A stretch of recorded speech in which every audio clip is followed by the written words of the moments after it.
Good morning students. कि आज हम अपने इस वीडियो में डिस्कस कर रहे हैं integration by substitutions. Integration by substitution, प्रतिस्थापन द्वारा आपको समाकलन ज्ञात करना है। सब्स्टिट्यूशन मीन्स क्या होता है? प्रतिस्थापन।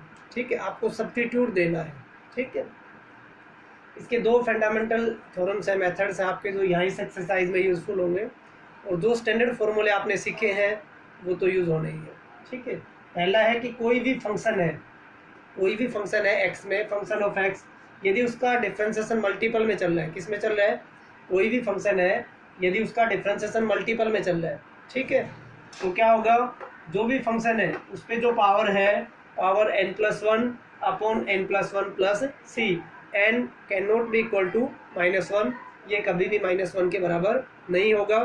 दूसरा थ्योरम है कि कोई भी फंक्शन है यदि उसका डिफरेंशिएशन, फंक्शन नीचे है, उसका डिफरेंशिएशन आपके ऊपर चल रहा है, ठीक है, तो क्या हो जाएगा? Log of function of X plus C.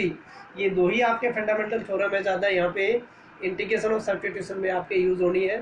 ठीक है, बाकी पीछे के जो स्टैंडर्ड फॉर्मूले हैं वो हमारे काम आ गए। देखिए आगे हम इसी पे बेसिस एक्सरसाइज लेते हैं। एक्सरसाइज 9.2 देखिए, क्वेश्चन नंबर फर्स्ट का हम सेकंड पार्ट लेते हैं। सेकंड पार्ट, फर्स्ट क्वेश्चन का हम लेते हैं सेकंड पार्ट। इंटीग्रेशन ऑफ क्या चल रहा है हमारे पास? x² बाई 1 प्लस एक्स पे पावर 6 dx। तो देखिए, मैंने बताया था आपको कि हम लोग क्या करेंगे, दो ही हमारे पास वो फॉर्मूले हैं जो मैंने आपको बताया। एक तो हमारे पास क्या, कि कोई भी फंक्शन है उस पे पावर n और f' इंटू में चल रहा है, तो आपके फंक्शन ऑफ x पे power n+1 by n+1।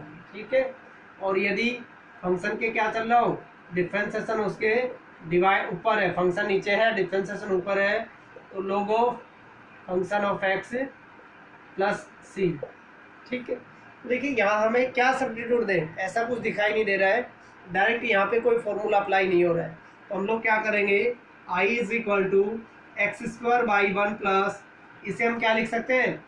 x³ का स्क्वायर लिख सकते हैं। आप ब्रैकेट खोलेंगे तो x पे पावर 6 बनेगा।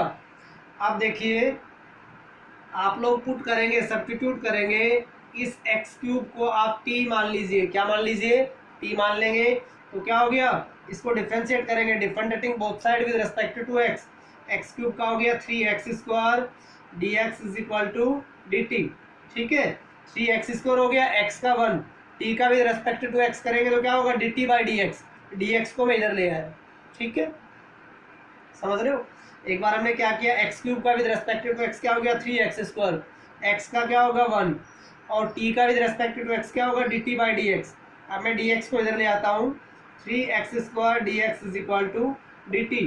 ऊपर आपको x² dx दिखाई दे रहा है, यहाँ से x² dx की वैल्यू फ्री कीजिए, x² dx = क्या हो गया? 1/3 ऑफ dt। क्या हो गया? 1/3 ऑफ dt। ठीक है, तो देखिए x² dx की जगह हम लोग क्या पुट कर देंगे, i = 1/3 ऑफ dt। 1/3 कॉन्स्टेंट है, बाहर आ गया, अपॉन 1 प्लस, आपने इस x³ को t मानना था, तो 1 प्लस t का स्क्वायर। अब देखिए 1/1 प्लस x², हमारे पास फॉर्मूला होता है स्टैंडर्ड फॉर्मूला, ये किस में कन्वर्ट हो गया? tan 1t का फॉर्मूला है ये, प्लस सी। अब t की जो आपने वैल्यू मानी थी वो यहाँ पुट कर दीजिए। t आपने x³ को माना था, किसको माना था? x³ को। क्लियर है? ठीक है, ये हो गया हमारा x² बाई 1 प्लस एक्स पे पावर 6 का इंटीग्रेशन हमने किया है बाई सब्स्टिट्यूट मेथड। ठीक है जी, आगे देखिए,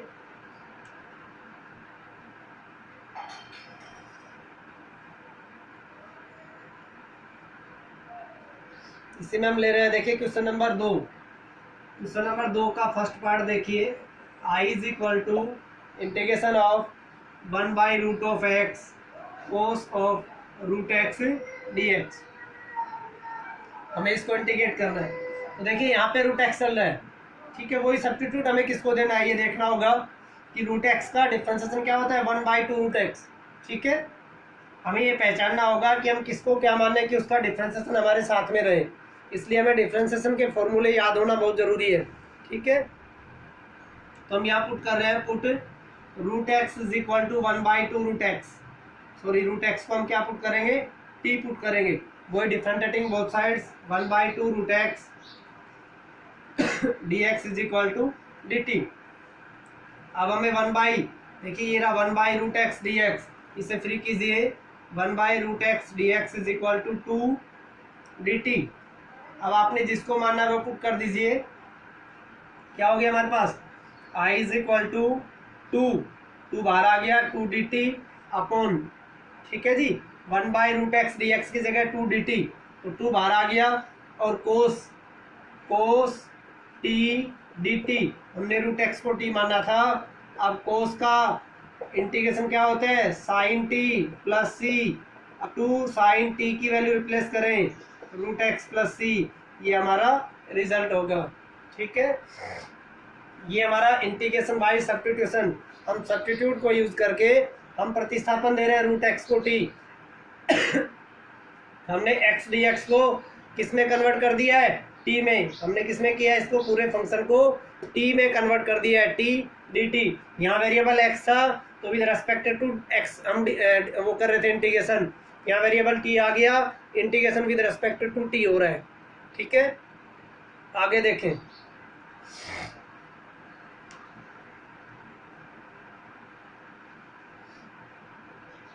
अब हम ले रहे हैं क्वेश्चन नंबर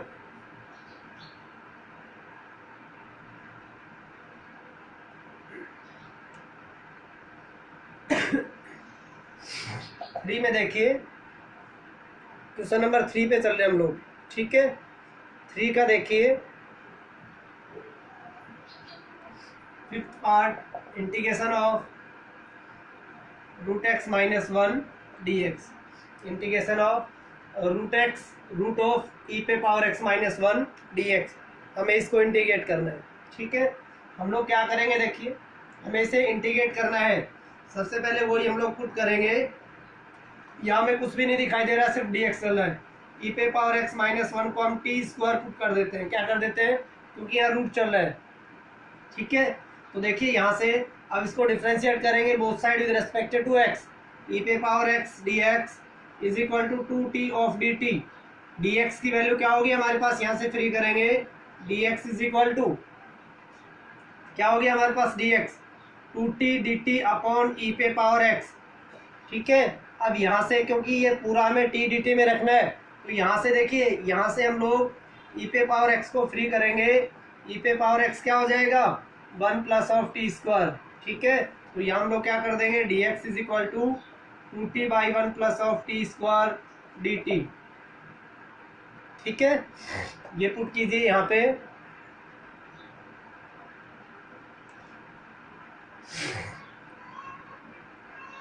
तो क्या हो गया हमारे पास, i is equal to integration of, इसकी जगह हम लोग क्या करेंगे, टी स्क्वायर पुट करेंगे, तो रूट से बाहर आके क्या हो गया, रूट ऑफ टी स्क्वायर। ठीक है, डी एक्स की जगह हमारा हो गया 2t upon 1 plus T square D T.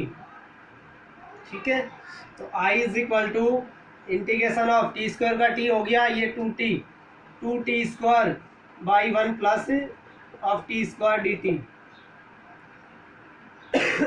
ठीक है, अब देखिए हम इसे क्या लिख सकते हैं, i is equal to 2t square को मैं क्या लिख सकता हूँ, 2t स्क्वायर, देखिए 1 प्लस टी स्क्वायर, या आप लोग इसे क्या करेंगे, अब यहां तक आ गया 2t square by 1 plus T square, इधर देखें,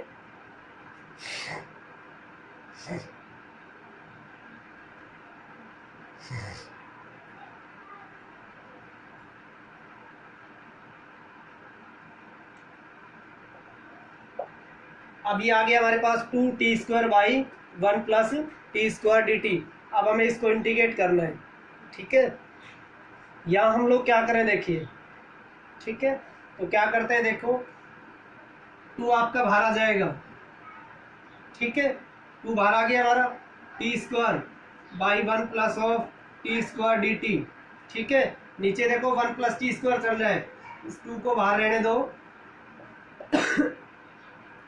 इसमें एक जोड़ देते हैं और एक घटा देते हैं। 1 को ऐड किया और सब्ट्रैक्ट किया, ठीक है, 1 को ऐड भी किया और सब्ट्रैक्ट किया। ये देखिए ब्रैकेट तोड़ देते हैं आप, क्या मिलेगा हमें 2 बाहर चल रहा है, integration of 1 plus T square by 1 plus of T square D T minus 1 by 1 plus of T square D T. ठीक है, देखिए ये 2 बाहर चल रहा है। अब क्या हो गया हमारे पास, ये हो गया 1 डी टी, यहाँ क्या हो गया, ये कैंसिल हो गया, minus of 1 upon 1 plus T square D T. ठीक है, तो क्या आएगा देखिए, इंटीग्रेट करेंगे आप, 1 का क्या हो गया टी माइनस ये क्या हो गया tan इनवर्स टी और प्लस सी। अब हमने जिसको टी माना है उसकी वैल्यू यहाँ पुट कर देंगे। ये हमने किसको माना है भाई 2 रूट ऑफ 1 ई पे पावर एक्स माइनस 1, क्या चल रहा था आपके ई पे पावर एक्स माइनस 1। तो देखिए हमने ई पे पावर एक्स माइनस 1 को क्या माना था टी स्क्वायर, तो टी हमारा क्या आ जाएगा रूट ऑफ ई पे power X minus 1 minus of tan inverse root of E पे power X minus 1 plus C. ठीक है, देखिए इंटीग्रेशन में जरूरी नहीं है कि आपका जो रिजल्ट है वो आपके बुक के रिजल्ट से मैच हो, क्योंकि आपने सब्स्टिट्यूट अलग तरीके से कर दिया, यही क्वेश्चन आगे चल के एक दूसरे मेथड से भी सोल्व होगा। ठीक है, तो अगर आपने ये अलग यूज़ करते ही रिजल्ट भी अलग हो जाएगा। ठीक है।